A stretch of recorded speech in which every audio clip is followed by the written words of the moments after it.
This here is issue number 1 of the Mighty Morphin Power Rangers Teenage Mutant Ninja Turtles 2 comic by Boom Studios and IDW. This is a limited series and a sequel to the first Power Rangers and Ninja Turtles crossover. This story begins in New York City, with Casey fighting against Karai. Casey wants to know where Shredder is. It's been 6 months since he disappeared in the first series, which has Casey on edge. He knows something bad's coming. Karai tells Casey he should look over his shoulder because a portal begins to open behind him. Casey is then hit from behind.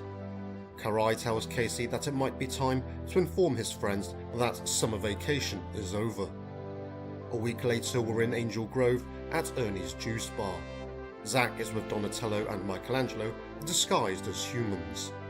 As the Turtles attempt to order something at the counter, Donatello's holographic disguise begins to act up.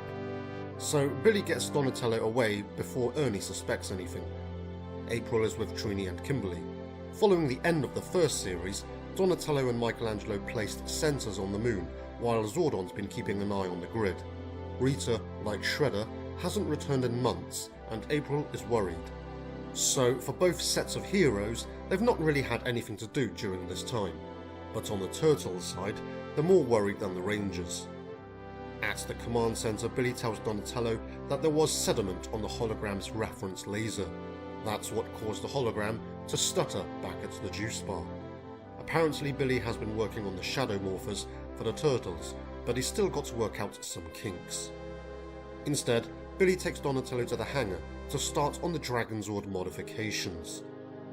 The two leaders, Leonardo and Jason, are training together. Both swordsmen fight hard, and with neither of them wanting to surrender, they agree to take a break. I love seeing these two together. They're tough, good leaders, and stubborn. And this is also good to see. Leonardo stole a move from Raphael, but he never told him because Raphael's shell is big enough already. And Jason used Tommy's axe kick once. Tommy's never gonna let him forget it. So the two leaders accept they have their rivalries in their teams, but their rivals are the best in a fight, although they're never going to tell them that. And now we see Raphael, Tommy and Tyler together in New York. Tyler says that Casey's been missing for about a week. He says that Casey had the ex-foot soldiers doing double shifts, extra patrols and check-ins. And yesterday, Tyler discovered some bad guys are missing. To get some answers, Raphael takes Tommy down to the sewers. Down there, they're stopped by someone dressed in armor. A voice calls out to tell Sir Swale to stand down. The voice in the shadows says the turtle is not here for violence, but rather for the counsel of the Rat King. And of course, we see the Rat King.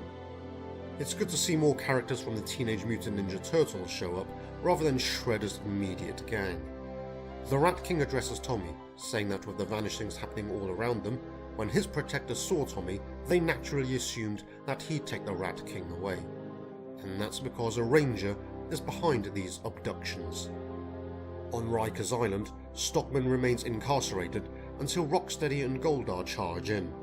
They break down the wall to Stockman's cell as Rocksteady tells him General Krang requires his services. So, Stockman tells Rocksteady and Goldar to lead the way. They fight their way to the top of the building, easily defeating everyone who tries to get in their way. Once they reach the top level, Rocksteady breaks the wall down to reach the rooftop. That's when a voice asks if they're leaving so soon, and we see it's the Turtles and the Rangers on the rooftop.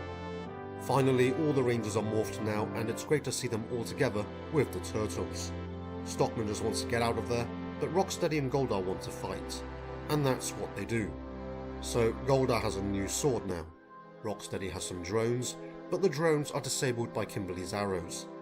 She says that someday, someone else is going to have to pick a weapon with a little bit more range. She may have forgotten that each of the main Rangers have a blade blaster. Stockman tries to reach Dimension X by radio, but it's not working. The Rangers and Turtles continue to fight Goldar and Rocksteady. Raphael aims for Rocksteady's horn, but is knocked to the ground.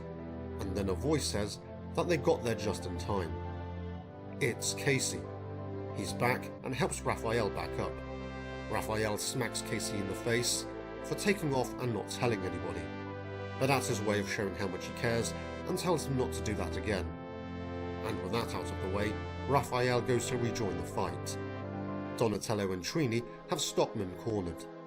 Casey asks Donatello and Trini why don't they go help the others out. He can watch Stockman. As Donatello tells him the others can handle Goldar and Rocksteady, Casey knocks Donatello down. Trini asks what's going on, and Casey suddenly powers up, morphing into a new Ranger. Now that looks like a mean suit. So with Casey morphed and seemingly switched sides, he launches an attack on the Rangers and Turtles. It's not a full-scale attack as he only hits the ground to make the Rangers lose balance, but it was enough to get the Rangers and Turtles away as Casey tells Rocksteady, Goldar and Stockman to go through a portal. Leonardo tries to get Casey to stay, however he tells him not this time, and this is the way it has to be. It's a brave new world. Casey goes through the portal and says he'll see them all again soon. After a big break between the first series and this one, it's nice to see the Turtles and the Rangers back. Seeing the Rangers and the Turtles hanging out obviously meant that both teams kept in touch, which was a good thing, unlike the crossover between the Turtles and the Space Rangers when they met once and never again. That's something that's annoyed me about crossovers. Two sets of heroes team up, get the job done, and most of the time never team up again, even though they're stronger together. At least in this series, the Rangers and the Turtles continue to hang out and work together. And, in typical Boom Studios fashion, we see yet another new Ranger appear. It's good to see Casey in his new Power Extreme form, but I wonder what he's up to. Perhaps we'll get some answers next time.